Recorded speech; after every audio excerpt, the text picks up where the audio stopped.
ये कहानी एक क्यूट फैमिली की कहानी है।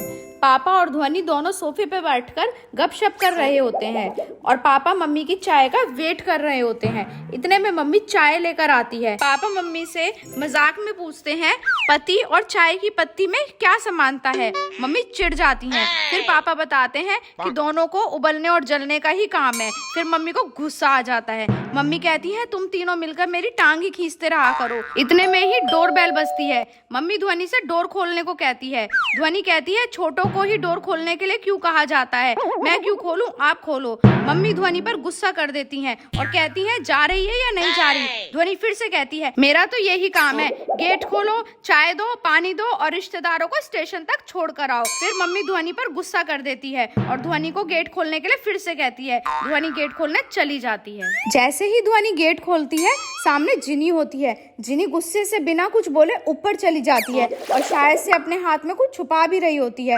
ध्वनि और मम्मी जिनी को आवाजें लगाते हैं और पूछते हैं क्या हुआ जिनी। पापा को भी ये सब देखकर बहुत अजीब लगता है और वो ध्वनि से पूछते हैं ध्वनि तूने जिनी के हाथ में कुछ देखा क्या। ध्वनि कहती है पापा कुछ वो छुपा तो रही थी पर मुझे नहीं पता क्या छुपा रही थी। मम्मी फिर मजाक में कहती है तुम दोनों की शैतान खोपड़ी में पता नहीं क्या क्या चलता रहता है। फिर जिनी अपने रूम में जाती है और अपना रिजल्ट छुपा लेती है। जिनी फर्स्ट की जगह सेकंड आती है। उसे बहुत गिल्टी फील हो रही होती है और बोलती है मैं सारा दिन कार्टून देखती थी, इसी वजह से मेरे नंबर कम आए हैं। ऊपर सब मजे से सूप पी रहे होते हैं। पापा ध्वनि से कहते हैं जिनी को बुला ले।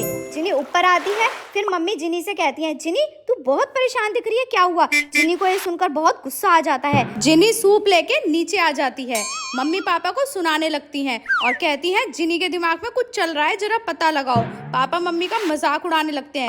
मम्मी कहती है आपसे तो कुछ हो ही नहीं पाएगा, मुझे ही कुछ करना पड़ेगा। इधर जिनी सूप लेकर कमरे में आ जाती है और कहती है ये पेपर मुझे यहाँ पे कहीं पे छुपाना पड़ेगा, इसे तो ठिकाना लगाना ही पड़ेगा। फिर मम्मी चुपके से जिनी की जासूसी करने नीचे आ जाती हैं और छुपकर देखने लगती हैं। जिनी कुछ तो छुपा रही होती है। मम्मी को जासूसी करते देख पापा भी आ जाते हैं और जोर जोर से बोलना शुरू कर देते हैं। पापा की आवाज सुनकर जिनी समझ जाती है और पेपर ड्रेसिंग में छुपा देती है और मम्मी जिनी से झूठ बोलती है कि हम तो ये देखने आए थे कि तूने सूप पिया या नहीं पिया। अब जिनी बहुत परेशान हो जाती है और कहती है अब मैं क्या करूं।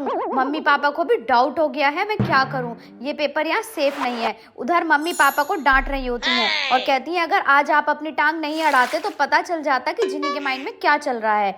नेक्स्ट डे मम्मी जिनी ध्वनि के रूम में जाती हैं जहाँ जिनी ध्वनि भूतों की मूवी देख रहे होते हैं। मम्मी कहती है टीवी बंद करो और सो जाओ। फिर ध्वनि कहती है मम्मी को स्टोरी सुनाओ ना। मम्मी बच्चों को स्टोरी सुनाने बैठ जाती हैं। एक समय की बात थी, एक गांव में एक बच्चा बहुत झूठ बोला करता था। फिर वहाँ एक भूत आया और जो भी बच्चा झूठ बोलने लगा भूत उसे उठा के ले जाता और उससे शादी रचा लेता। जिनी कहती है मम्मी मैं नहीं मानती, भूत वूत कुछ नहीं होता। फिर ध्वनि डर की वजह से मम्मी के साथ सोने चली जाती है और जिनी अपने रूम में ही अकेले सो जाती है। जैसे ही उसकी आंख लगती है बहुत ही विचित्र विचित्र आवाजें आने लगती हैं। जिनी अजीब अजीब आवाजें सुनकर डर जाती है। भूत की आवाजें आ रही होती हैं। मैं आया हूँ तुझे ले जाने, तुझसे विवाह रचाने, जो बोले पेरेंट्स से झूठ उसे ले जाए ये भूत। जिनी डर के मारे बाहर भाग जाती है। वहाँ मम्मी पापा ध्वनि सभी बैठे होते हैं। जिनी कहती है मम्मी वो आ गया। मम्मी कहती है कौन आ गया जिनी। जिनी कहती है मम्मी वो भूत, शादी वाला भूत। मम्मी कहती है अरे वो यहाँ क्यों आएगा, जो पेरेंट्स से झूठ बोलते हैं बच्चे वो तो उन्हीं के पास जाता है। जिनी कहती है मम्मी मैंने भी आपसे झूठ बोला है और अपने मार्क्स छुपाए हैं, मैं फर्स्ट नहीं सेकंड आई हूँ। जिनी सॉरी बोलती है। फिर मम्मी पापा उसे अपनी प्लानिंग के बारे में बताते हैं कि गेट के पीछे से भूत की आवाजें वो ही निकाल रहे थे। जिनी फिर से सॉरी बोलती है। तो फ्रेंड्स आप भी कभी अपने पेरेंट्स से झूठ मत बोलना, क्योंकि पेरेंट्स ही आपको हर मुसीबत से बाहर निकालने वाले होते हैं। अगर आपको ये स्टोरी पसंद आई हो तो प्लीज सब्सक्राइब अवर चैनल।